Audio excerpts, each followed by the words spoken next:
Hi, welcome back to my channel, and this is a sound off on the Real Housewives of Atlanta. So, I know I've been hella inconsistent, but please bear with me, y'all. Like, look, life has been lifing, okay? So let's get into this episode. Well, last episode, the highlight was Kenya telling Marlo pretty much like, girl, you toxic, you say you love me, but that love, I don't want it. And I was 100% here for Kenya telling that to Marlo. Side note, I ain't never been Team Twirl, and I don't see myself ever being Team Twirl. I'm Team Neutral when it comes to Atlanta. Portia used to be my girl, but we had to part ways because she was on some foolishness that I'm just not on, okay? But I'm pretty neutral, right? And like I said, I was totally here for Kenya saying to Marlo, it was great. 10s across the board. Like, she delivered that perfectly. I felt like Kenya should have told Marlo that last season. She should have told her this last season, because when they were in, where were they? In South Carolina, I believe. Who even knows? They were on that trip with Bolo and all them, the shenanigans. And Marlo was like, oh my God, she really don't like me. That girl really don't like me, Kandi.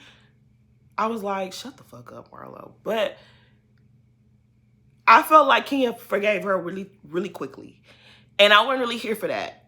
And I don't know, I feel like Kandi was nudging Kenya, like, girl, you gotta forgive her, let it go, you know, we need this alliance, girl, we need numbers, girl, be cool with Marlo. That's what I feel like the conversation was.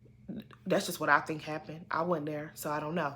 But I really feel like a conversation like that happened off camera. And so Kenya was like, okay, I'll give her another chance. We can whatever. But I felt like someone needs to let Marlo know. Like, what Kenya said was perfect, but I feel like someone needs to let Marlo know, like, girl, your tongue is sharp. You hurt people sometimes with your words. And once you do that, once you make the decision to go somewhere with somebody, that sometimes you can't come back from it. Sometimes there's just never going to be no reconciliation. It's going to be like, what's up? I see you. You see me. Okay. But we ain't going to never be cool.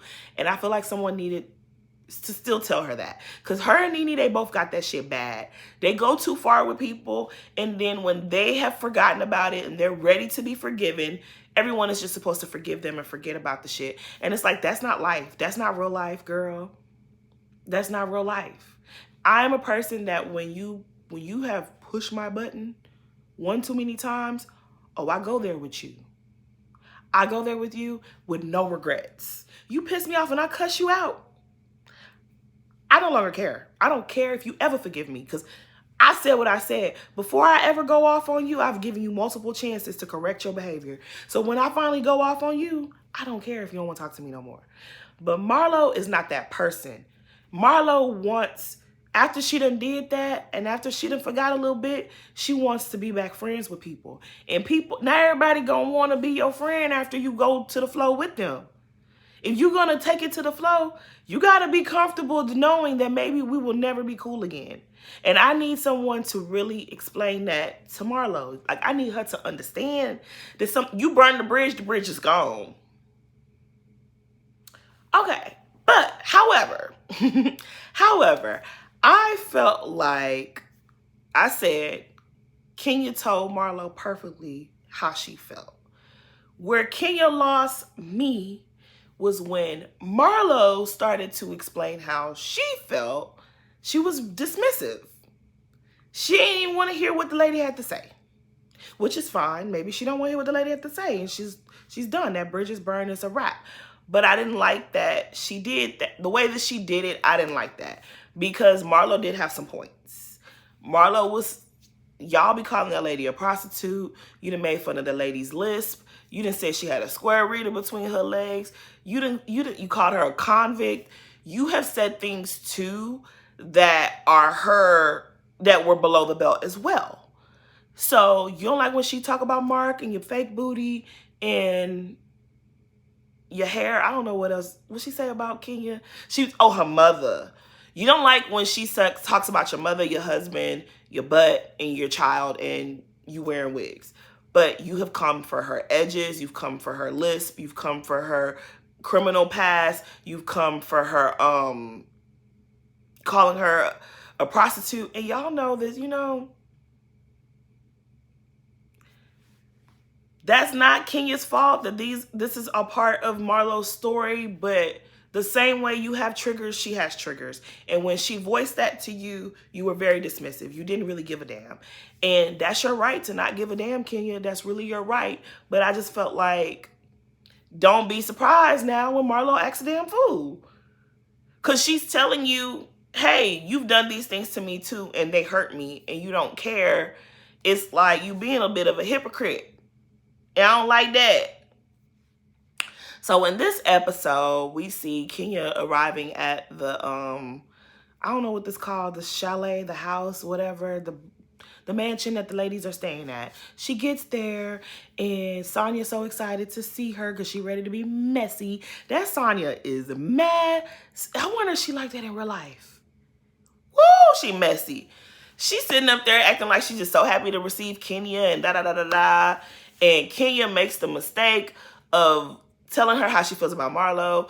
Oh, Marlo, you know, she mentions the nephews, and I didn't like that. I didn't like that. I didn't like that she mentions the nephews, okay? You have enough ammunition on Marlo. Whatever has gone on between you and Marlo, y'all history will suffice. You didn't have to bring up her nephews. I mean, you can if you want to. You've grown. You can do what you want. But it wasn't necessary. You don't know the specifics about what's went on with her nephews. And you can say that it triggers you all you want to, but that's not the reason why you're not fucking with Marlo. You're not messing with Marlo because of shit that happened between y'all. You should have kept it there. Bringing up her nephews, it's like you already know when she found that out, she's going to act the fool. And maybe you don't care. And that's fine too. But I just think that wasn't necessary. And so, of course, I just think it wasn't necessary. Kenya shares that she had a similar situation where she was finally going to stay with her mom's side of the family, but things happened and they were trying to send her back to her dad's side of the family. And it messed her up. She ran away from home. And I didn't really follow the story too much because I do remember back in the day, Kenya talked about her dad. I think she came to Houston to live with her dad and she ran away from her dad too. Yo, I don't know. Kenya got some stories to tell y'all, but Kenya went through a lot. But I think where Kenya and Marlo, they do like this. Kenya, you probably had a lot of sad things happen to you. I couldn't imagine my mom acting the way that your mom acted. So I get it. But I feel like the difference between Marlo and Kenya is, Kenya, you always wanted.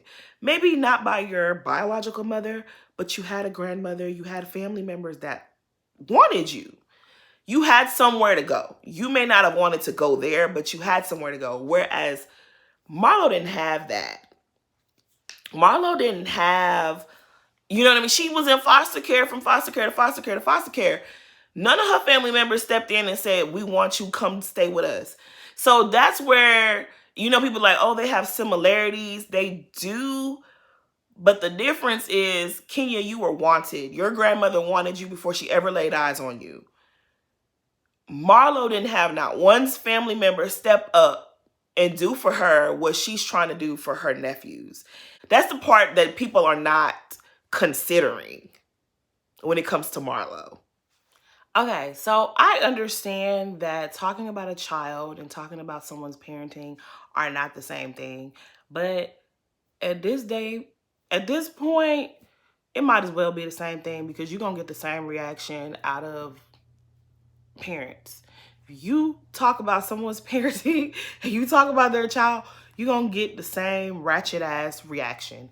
So me, I choose just to shut the fuck up. I don't talk about people's parenting or their child. Unless you're harming the child, unless you are actively harming a child, I'm going to mind my business because you will definitely get the same reaction. I feel like Kenya should have just left that alone. It didn't have nothing to do with you. You didn't really know what was going on. Kandi came back and told you about it. Sheree came back and told you about it. You should have just left it alone. It didn't have nothing to do with you. But of course, Marlo, I know that she was know she was. I know she was. I know that she was. However, she tries to keep it calm. She gets up, she does a little prayer, and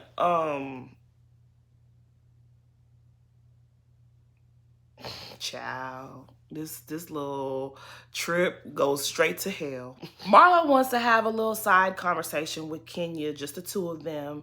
And Kenya's not interested, so she keeps, you know, being funny, tongue-in-cheek, being playful, whatever. And at some point, she's walking away from Marlo. She's telling Marlo, don't speak to me. Marlo is like literally following behind her, like, well, I'm just gonna follow you and tell you anyways. And she's not listening to Marlo. And I know people were like making fun of Marlo. And that was annoying as fuck. I would have lost my shit. I would have turned around and cursed Marlo the fuck out. However, Kenya can't do that because Kenya has done that twice on this show. She did it to Nene, I think it was a season 6, where she was chasing Nene around and even grabbed her by the ear when she was trying to talk to Nene and Nene didn't want to hear. I think it was because of Walter, right? She invited Walter to her wedding and Kenya didn't like that, right? So that was that one.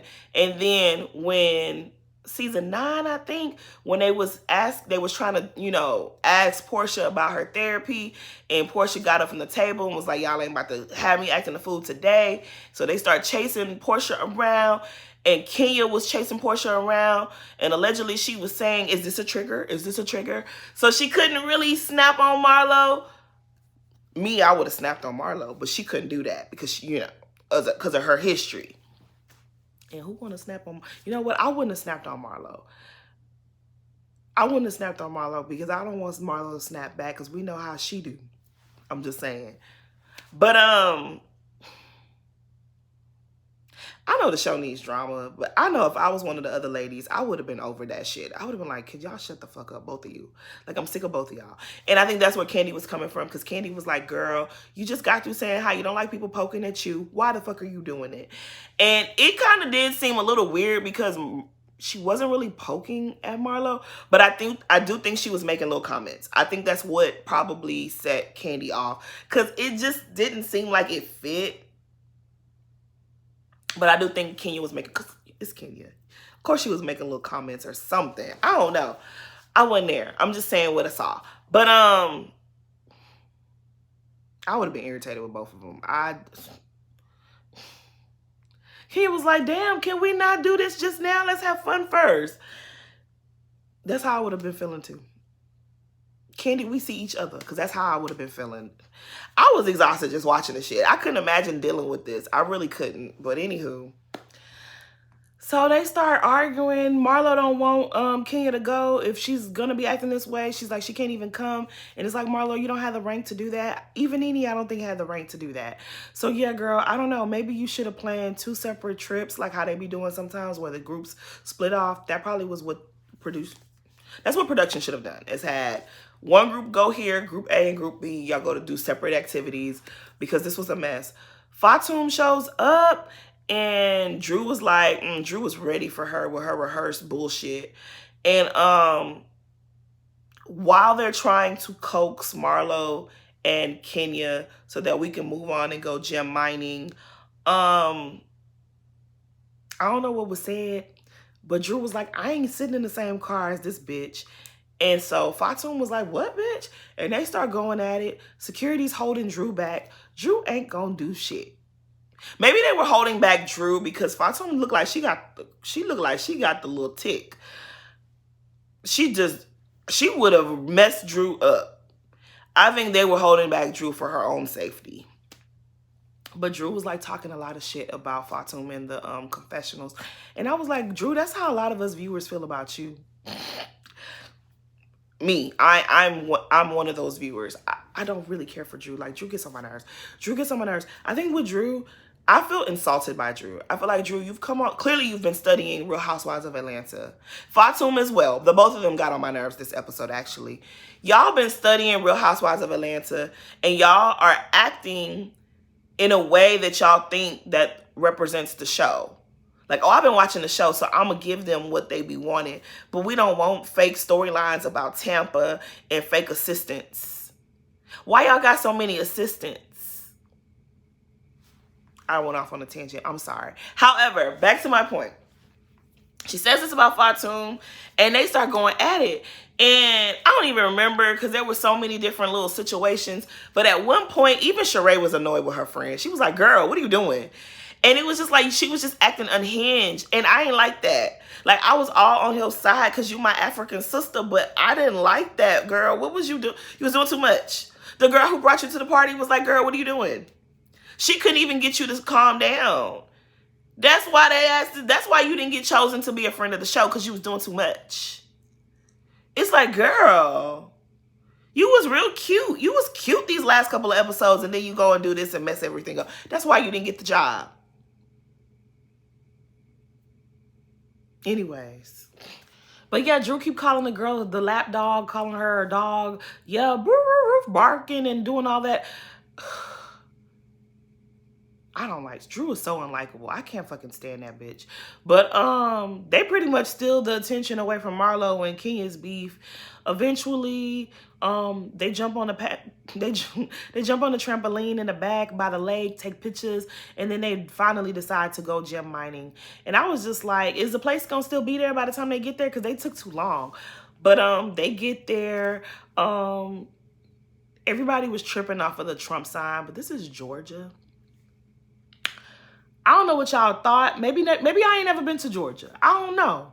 But they not in Atlanta no more. They're in Blue Ridge, which I've never been to. But the parts of Georgia that I've been to, this don't surprise me. Anyways, Kenya takes the man's Trump 2024 sign down. I would left that man's sign alone. I would left that man's sign alone. I will let that man sign alone, but whatever. They're doing the mining. Drew and Fatum are sitting across from each other at one point, and Drew gets up away. And then Fatum was like, sit down. And it was like, girl.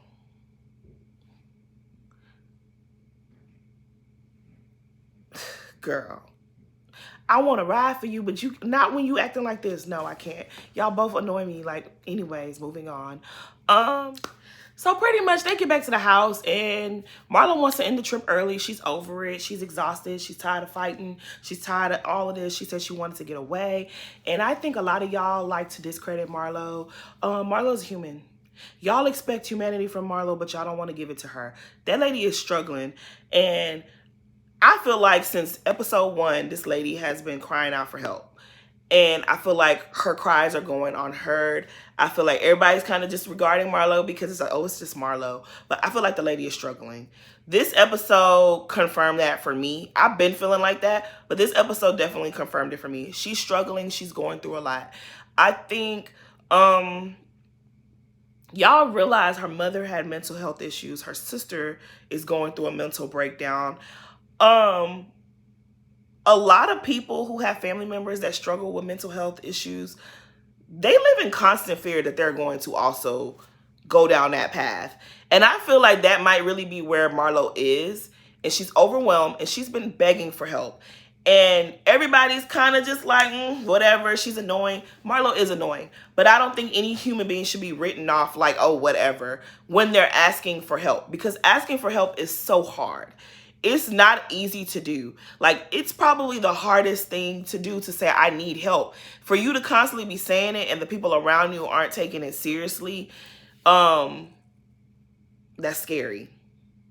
That's scary. Y'all love to retweet and repost. Check on your strong friends. And you never know what people are going through. And you be careful because people have struggles that they're dealing with and you don't know nothing about.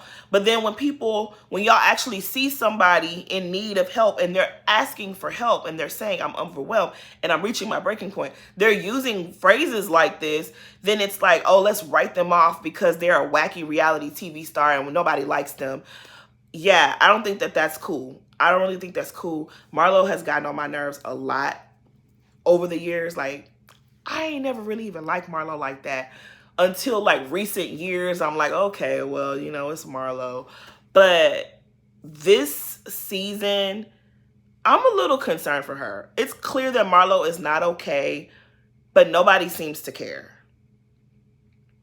And everybody was like, why she kick her nephews out? And she's wrong for that. And those are children. And you're this, that, and the third. And it's just like, I don't see it that way, because I feel like if somebody is struggling mentally and they feel overwhelmed and they say, I'm sending the kids away because the kids aren't making it any better, they're like going, you know, doing their own thing, I think it's best that she's separated from the kids. Send the kids where you know they're going to be okay, they're going to be safe, while you collect yourself. You can't pour from an empty cup. Marlo is doing and taking on responsibility that no one ever took for her. No one ever stopped and saved Marlo.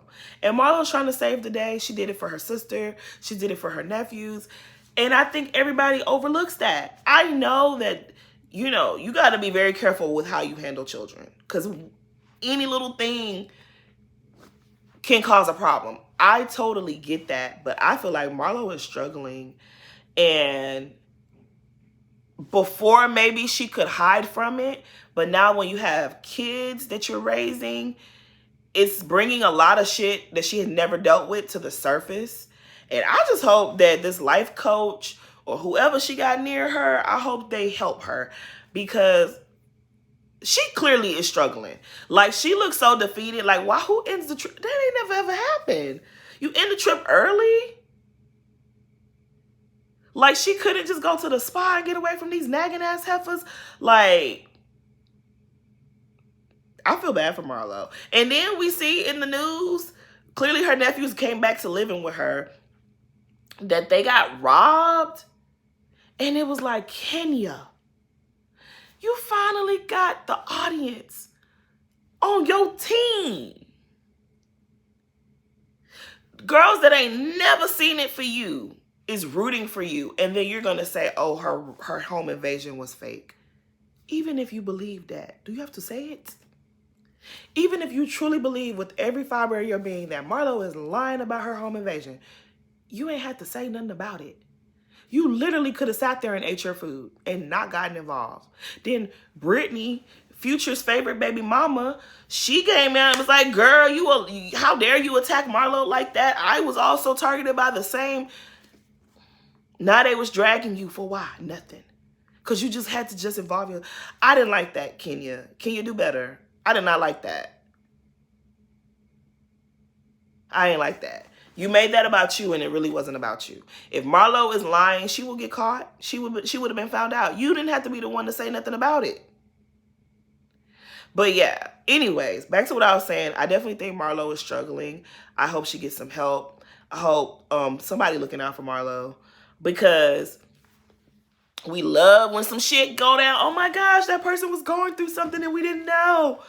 The lady been asking for help. Bravo. Didn't Karen say that y'all have psychological help on the cast or available to the people? Do y'all job. Do something about it, because yeah, I think she needs some help. And I'm not trying to be funny about it. Like, I'm really serious. Like, I think she needs some help. And I think she's been saying it, and she's been saying it, and she's been saying it. And ain't nobody looking out. Y'all help Marlo, okay? Y'all be saying check on your strong friends. Check on y'all strong employees, okay? Bravo, do what y'all gotta do. But anyways, that's all I have to say. Please like, comment, subscribe, share the video if you will. But thanks for watching.